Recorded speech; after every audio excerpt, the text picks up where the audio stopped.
ঈশ্বর মানুষ হয়েছেন, এবার মানুষ ঈশ্বর হবে। সামান্য কটি বস্ত্র পরিয়ে ক্রুশে আরোপ করল যিশুকে। চারটে সৈন্য যারা তদারক করছিল, তারা বসল যিশুর পোশাক নিয়ে ভাগাভাগি করতে। কেউ নিল বহির্বাস, কেউ কোমরবন্ধ, কেউ পাগড়ি, কেউ জুতো। কিন্তু গায়ের জামাটা কে নেবে? কি সুন্দর জামাটা! এক ফোঁট সেলাই নেই কোথাও, সমস্তটা একসঙ্গে বুনে তোলা। বুঝি ওর মার তৈরি। কিন্তু এটা তো ছিঁড়ে চার ভাগ করা যাবে না। এসো, আমরা জুয়ো খেলি, দেখি কার বরাত খোলে। যিশু নিদারুণ যন্ত্রণায় বিদ্ধ হচ্ছেন, আর তাঁরই ক্রুশের নিচে বসে জুয়ো খেলছে সৈন্যরা। নিপীড়িত মানুষের মধ্যে কাঁদছেন ঈশ্বর। আমরা ওদিকে দেখছিও না তাকিয়ে। কে কোন ভোগ্যবস্তু করায়ত্ত করতে পারি, তারই ফিকিরে বসেছি জুয়ো খেলতে। দুটো চোরের মাঝখানে রাখা হয়েছে যিশুকে। চরম মুহূর্তেও পাপীকে ত্যাগ করেন না যিশু।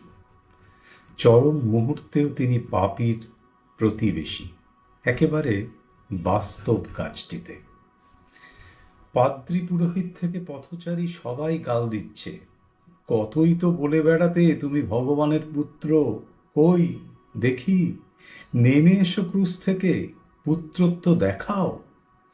আবার বলাবলি করছে, যদি পুত্র হতো, ভগবান নিশ্চয়ই ওকে ভালোবাসতেন, আসতেন সাহায্য করতে। যখন কেউ আসছে না, বোঝা যাচ্ছে ওর বাহাদুরি। ওর বাহাদুরি। যিশু যদি আসতেন নেমে, কি প্রমাণ হতো? প্রমাণ হতো ঈশ্বর প্রেম ক্রুশ পর্যন্তই যেতে পারে। ক্রুশ অতিক্রম করে যেতে পারে না মৃত্যু পর্যন্ত। যেন যতক্ষণ ক্রুশকে বহন করে আনছে, ততক্ষণই প্রেম। যেই ক্রুশে বিদ্ধ হলো, আর প্রেম নেই।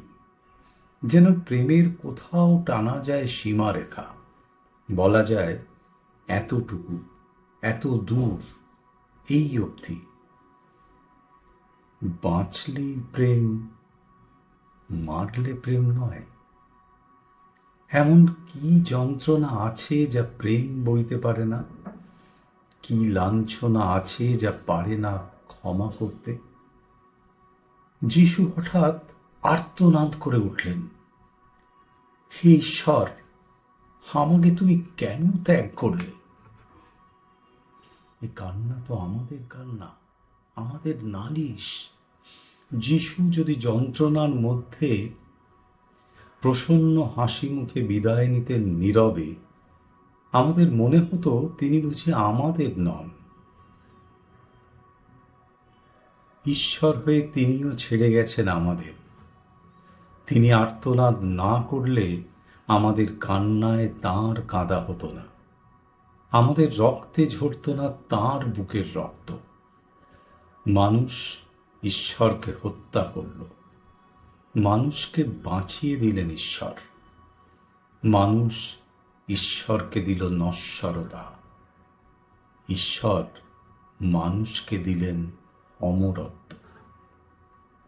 ঈশ্বর মানুষ হলেন, মানুষ এবার ঈশ্বর হবে।